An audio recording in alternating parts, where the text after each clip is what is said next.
que o MBL não vai?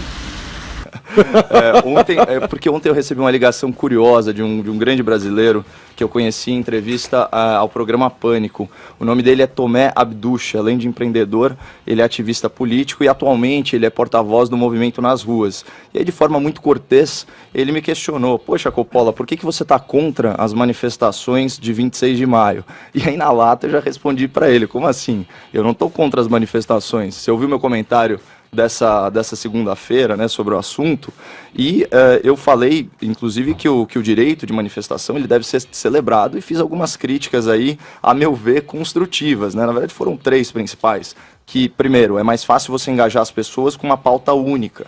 Segundo, é ruim para a manifestação estar associada com radicalização de discurso, como bem trouxe o Zé Maria Trindade. E, finalmente, é estratégico, será que, foi um questionamento, né? Será que é estratégico convocar uma manifestação que já nasce com o ônus de ser maior que as manifestações da esquerda de 15 de maio?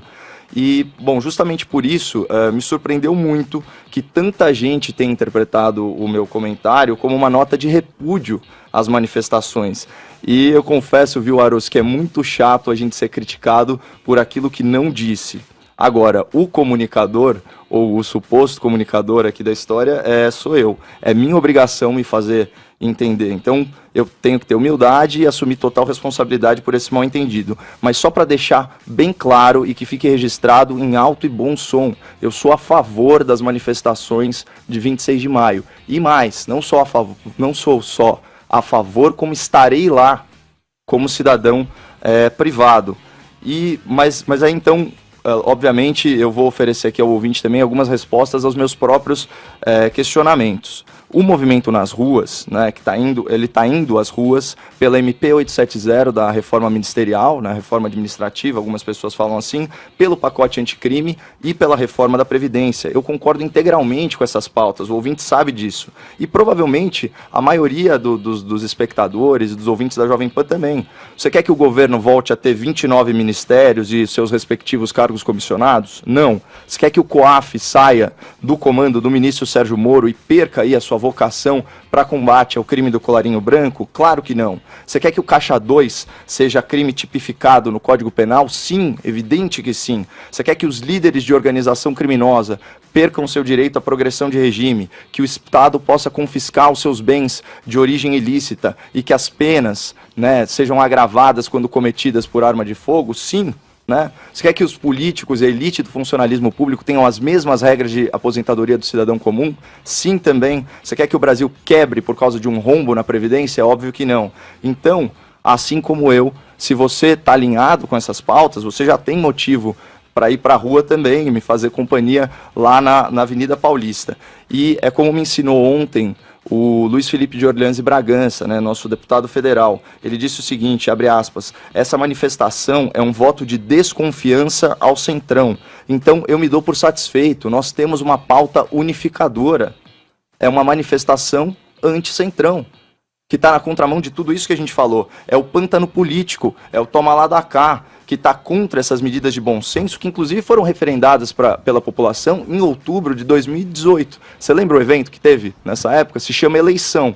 Eles esqueceram, né? E assim, a gente não pode ser reducionista. Essa não é uma manifestação pró-governo, pró-Bolsonaro. Essa é uma manifestação que tem pautas concretas, tem causas concretas e contra agentes políticos concretos, que é essa turma do Centrão. O segundo ponto, que é muito importante, é o de radicalização do discurso, porque, de fato, essas convocações nasceram aí de uma forma obscura, incluindo discurso intervencionista. Então, o povo vai invadir o Congresso, artigo 142, sugerindo intervenção militar, cabe um soldado, e por aí vai. Só que o Nas Ruas me assegurou que esse tipo de narrativa não vai ter espaço no caminhão deles. E mais, eu contatei algumas empresas especializadas em monitoramento de redes, e eles me falaram que essas hashtags foram completamente engolidas pelo discurso moderado.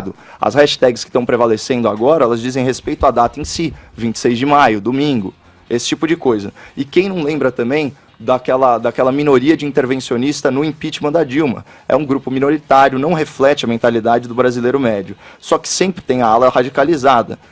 A questão é se ela é protagonista ou não, e nesse caso não é. Falar que um conservador não pode apoiar uma manifestação disruptiva é um grande absurdo. O conservador, ele quer preservar tudo aquilo que presta, Aros. O que não presta, a gente reforma. Eu quero reformar a Previdência, eu quero reformar a questão administrativa ministerial, eu quero reformar o sistema penal, né? E eu quero romper com esse presidencialismo de cooptação. Terceiro e último ponto, é estratégico? Aqui o argumento é pragmático. Foi o que eu conversei com o Tomé. Nessa altura do campeonato, pouco importa. Na verdade, não importa. Não importa em absoluto. Por quê? Porque a convocação não vai ser cancelada. Então a manifestação ela vai rolar com 50 mil pessoas ou 500 mil pessoas. O problema é que a esquerda, baseada em mentiras, reuniu dezenas e dezenas de milhares de pessoas. Eles mentem sobre a necessidade e os pontos da reforma da Previdência. Eles mentem sobre a natureza e o alcance do contingenciamento de gastos no ensino superior.